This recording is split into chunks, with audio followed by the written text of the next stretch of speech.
দুনিয়ার ভিতরে সবচাইতে দরুদের দিন হলো জুমার দিন। যেই দিনে বেশি বেশি করে রাসূলের উপর দরুদ পড়তে হবে সেই দিনের নাম হলো জুমার দিন। হাদিসের ভিতরে আছে আফজালুল ইয়াউমুল জুমা, দিনের ভিতর সবচাইতে উত্তম দিনের নাম হলো জুমার দিন। কেন? বলে খলাকা আদমা, এই দিনে আদম আলাইহিস সালাতু ওয়াস সালামকে সৃষ্টি করা হয়েছে। সুবহানাল্লাহ বলেন। আদমা, এই দিনে আদম আলাইহিস সালাতু ওয়াস সালামকে দুনিয়া থেকে নিয়ে নেওয়া হয়েছে। এই দিনেই আদম আলাইহিস সালাতু ওয়াস সালাম ইন্তেকাল করেছেন। ওয়ান্নাফাকা ফিল জুমা, এবং এই দিনেই আল্লাহ রাব্বুল আলামিনের একজন ফেরেশতা ইসরাঈল আলাইহিস সালাতু ওয়াস সালাম সিংহের ফুঁর মাধ্যমে দুনিয়াতে কিয়ামত গড়াবেন। সুবহানাল্লাহ বলেন। এই কারণে রাসূল বলেন এই দিনে তোমরা বেশি বেশি করে দরুদ শরীফ পাঠ করো।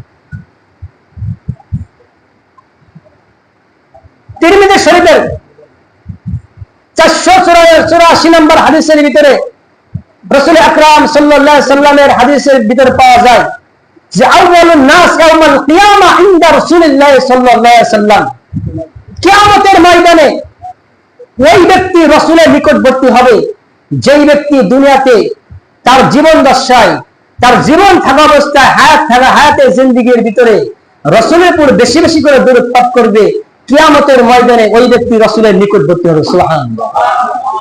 বলুন তো, রাসূলের যদি আমি নিকটবর্তী হতে পারি তাহলে আমার কোনো চিন্তা আছে? যে কিয়ামতের ময়দানে 1,24,000 পয়গম্বর রাসূল ব্যতীত একজন পয়গম্বর আল্লাহর কাছে কথা বলার সাহস পাবে না, সুপারিশ করার সাহস পাবে না।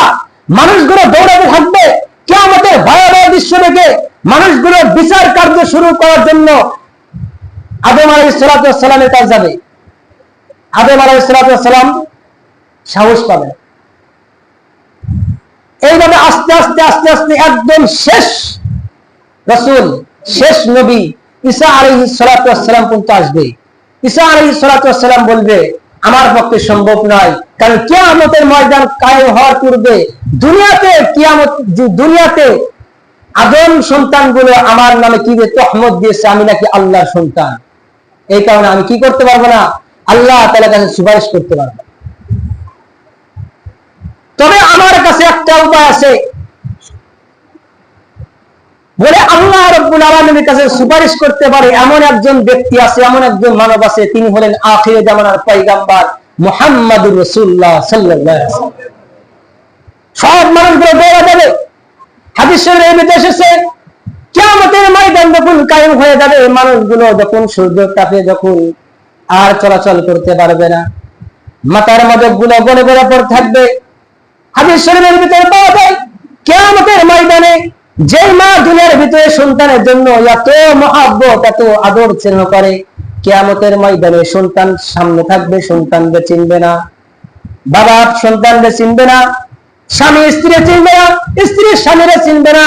এই সময় সব মানুষ যখন রাসূলের দরবারে যাবে, ইয়া রাসূলুল্লাহ, ইয়া হাবিবাল্লাহ, কিয়ামতের ময়দানে এমন কঠোর, এমন কঠিন পরিস্থিতি, আপনি যদি একটু আল্লাহ তাআলাকে সুপারিশ করতেন যে কিয়ামতের বিচার শুরু করার জন্য।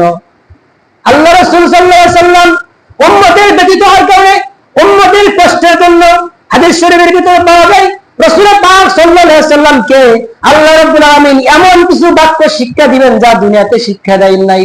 ওই বাক্যগুলোর মাধ্যমে আল্লাহ রাব্বুল আলামিনের কাছে যখন দোয়া করতে থাকবে, আল্লাহ রাব্বুল আলামিন কিয়ামতের বিচার কার্য শুরু করবে। এমন একজন রাসূল পাইছি যেই রাসূল কিয়ামতের ময়দানে আল্লাহ রাব্বুল আলামিনের সামনে কথা বলার সাহস পাবে একজন মানুষে পাবে না। সেই